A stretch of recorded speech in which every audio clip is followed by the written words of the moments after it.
This one kind of taps into the last video because it also touches on the issue of free speech. Well, not touches on, actually it's central to the issue of free speech.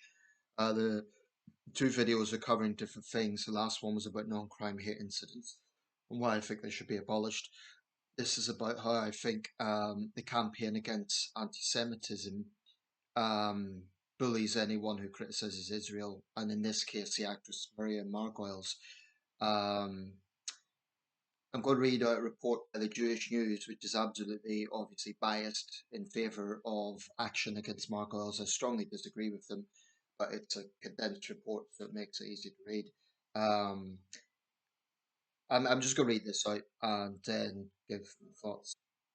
This is from the Jewish News and reports by Annabelle Sinclair. Calls for Margoyles to be stripped of OBE and BAFTA over Israel Nazi comments. CAA accuses Harry Potter actress of spreading anti-Jewish venom after saying Israel is doing exactly the same thing as the Nazis. A leading UK anti-Semitism watchdog has called for actress Miriam Margoyles to be stripped of her OBE and BAFTA awards after she accused Israel of behaving like Nazi Germany in an interview about Gaza. Harry Potter star 83 told The Big Issue that Israel's military campaign reminded her of the Holocaust, declaring, "The terrible thing I faced is that Hitler won. He changed us, he made us like him." Just scroll down. It's the thing when you use two screens, you have to use multiple tools.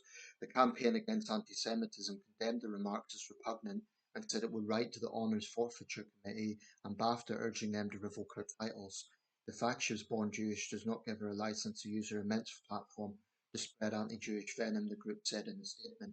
This has to be the end of the road. She must be shunned by the showbiz world that has fawned and bowed until now. In other words, they want her to be censored and silenced. Margoyles, who was born in 1941, described herself as passionate about Gaza, particularly because I am Jewish. In the interview, she said she could not bear the thought that my people are doing exactly the same thing to another nation, and the nation they're doing it to is the Palestinian people. They're not responsible for the Holocaust. It was a European pleasure. Interesting word to use. Not the word I would use, but that's beside the point. The CAA also pointed to a string of previous controversies involving the actress, including comments in 2016 in which she appeared to suggest that Jews and blacks are stingy, and the 2015 Telegraph interview where she stated, "Nobody likes Jews. People understandably and correctly associate Israel with Jews, and Jews are killing people, innocent people." More recently, in the BBC interview last October, she named Fagin as her favourite Charles Dickens character, calling him Jewish and vile, and adding, "I didn't know Jews like that then. Sadly, I do now." The BBC later edited the segment, though initially ruled it did not breach editorial standards. The CAA criticised the broadcaster for airing the clip, arguing that Margoyles' Jewish identity does not grant her free rein to spew repugnant sentiments in the guise of comedy. In 2020, she also suggested that anti-Semitism in the Labour Party had been exaggerated to damage Jeremy Corbyn's chances of becoming Prime Minister, a claim the CIA previously criticised. Margoyles has yet to respond publicly to the latest controversy. A spokesperson for The Big Issue said The Big Issue is an independent media organisation. As part of our editorial content, we regularly interview well-known figures in British society who express their own opinions. Jewish News has contacted Margoyles UK representatives for comment. She was awarded an OBE in 2002 for services to drama and received a BAFTA in 1994. There's a few things to pick apart there. Firstly, about her language. It's obviously quite blunt. Some of the things, the way she says things isn't necessarily the language I would use. Um, you know, some would say the fact she's a self-effacing Jewish person should let her get away with very blunt comments. Um, but the whole point about free speech is that others have a right to criticize her. So Jewish people who think she's wrong have a right to criticize her. They have a right to dislike her. They have a right to say no, she's wrong. I probably wouldn't agree with everything Miriam Margoyles says. She's pretty hard left, or at least well on the political left. I know she's criticised J.K. Rowling. I don't agree with her position on that. Although she has also said people should be kind and criticised the abuse of J.K. Rowling, on the trans issue, that is. Um, but this is there's an inherent contradiction here, or an inherent hypocrisy, because the sort of publications that will back the campaign against anti-Semitism, the likes of the Daily Telegraph and Jewish publications like Jewish News, would be the first to scream about free speech in other areas. You know, they'll probably agree with my concern about non-crime hate incidents, um, possibly. Yet when it comes to anti-Semitism, they obviously want to weaponize the term to just use it as a sweeping statement against anyone who criticizes the state of Israel. Now, regarding her comments comparing Israel to the actions of the Nazis, some might say that's hyperbole, some might say it's misplaced. Okay, so disagree with her, criticize her. But calls to censor her, I think, are cowardly, I think they're bullying, and I think they show that the campaign against anti Semitism are nothing but control freaks. Um, I'm very suspicious of any group, any lobby group that pretends to be defending a minority, and they do it in such a way that they weaponize any wider critique that can be associated with that. So, for example, because Israel's a Jewish state and is therefore associated with Judaism and Jews, they conflate criticism of Israel with attacks on Jewish people. If Margoyles had made a sweeping attack on Jewish people, I'd agree, yeah, she's wrong. She shouldn't do that. Even then, I'm not sure I'd favour stripping her OBE. Um, I think that I strongly veer against that. I think that they are behaving like censorious bullies. I mean, many people would say it is precisely repugnant what Israel is doing in Gaza, firing at people who are starving. They finally allowed some aid in, but what Israel has done over the past few years has utterly polarized it in the eyes of the world. Even Donald Trump has said actually they do, has conceded it does look like children are starving. I mean, Netanyahu has done a very good job of polarizing Israel, perhaps more than it's ever been polarized before. My problem with groups like the Campaign Against Anti-Semitism, and there's others, is they're not really interested in balance. They're not really interested in fairness. All they want, for example, from media outlets, is absolutely pro-Israel narratives. For instance, when one of the groups, it wasn't, I don't think it was a campaign against anti-Semitism. I think it was the Jewish Board of Deputies. They complained that the BBC was biased against Israel, and they were complaining about this, pro-Palestinian bias allegedly. I've long argued that BBC has offended both sides, so therefore it's doing something right. But anyway, they're not interested in balance. What they want, ostensibly, is for the BBC and all their outlets to simply put out a pro-Israel narrative and to take what the IDF and Netanyahu's office is saying at face value to just assume they're telling the truth. So um, the board of deputies of British Jews and the campaign against anti-Semitism, I think that they are absolutely guilty of attempting to censor any views against Israel.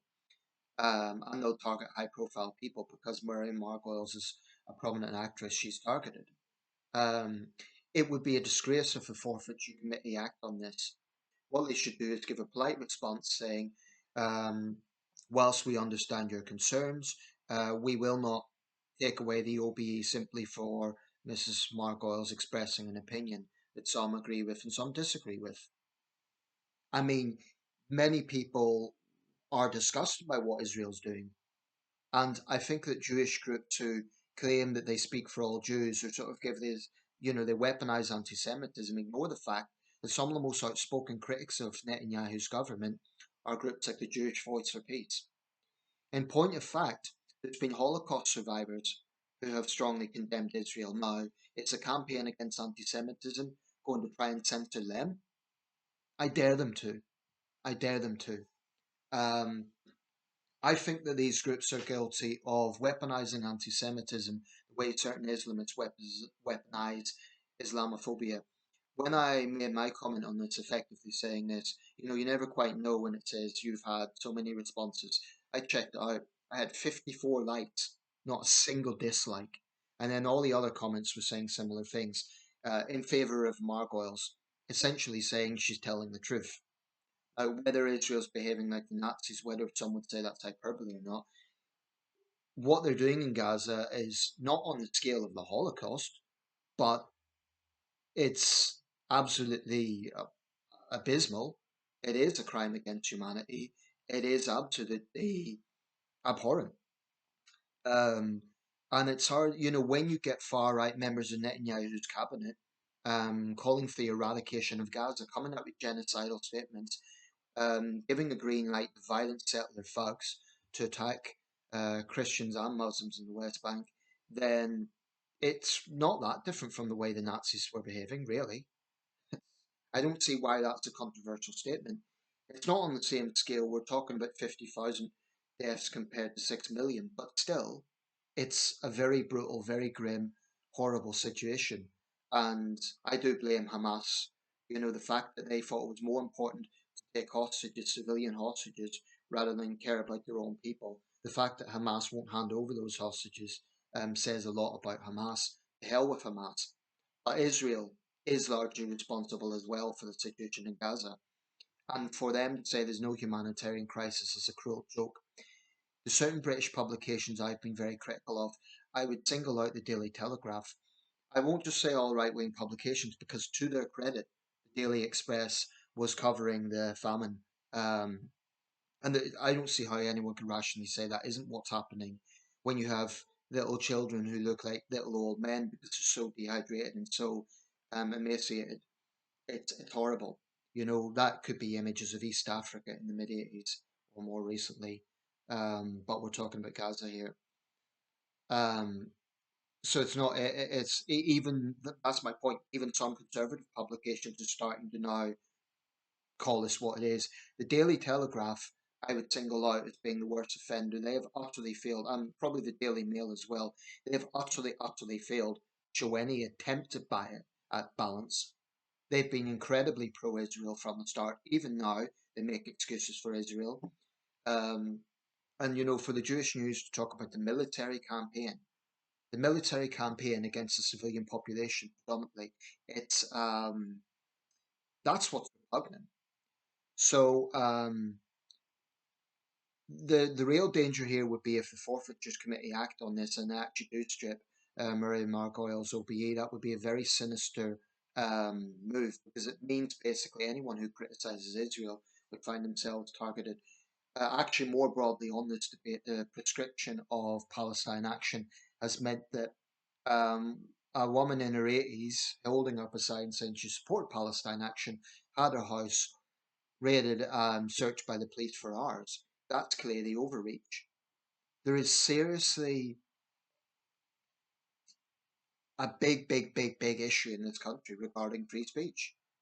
And I'm not sure that we, the British people, are taking it seriously enough. I think there needs to be much more scrutiny of this than there already is.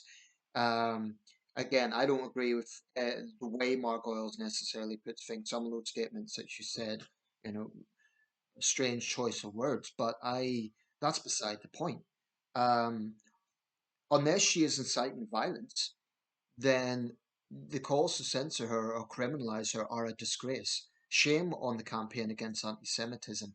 Shame on them for trying to bully anyone who they don't like, basically. Um, so I just think that there should be, yeah, I think the Forfeitures Committee should give a polite response saying, we understand your concerns, but we will not rescind this simply for someone who has opinions that many people agree with. I mean, who does the Campaign Against Anti-Semitism think they are? Do they think they have this monopoly on free speech whereby they can dictate what people can say and not say? If they don't like what she's saying, challenge her, debate her, criticize her. All to censor her go too far. Um, as far as I'm concerned, they're bullies.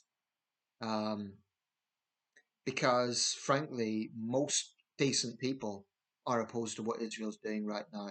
And I question the moral compass of anyone who still defends what Israel is doing.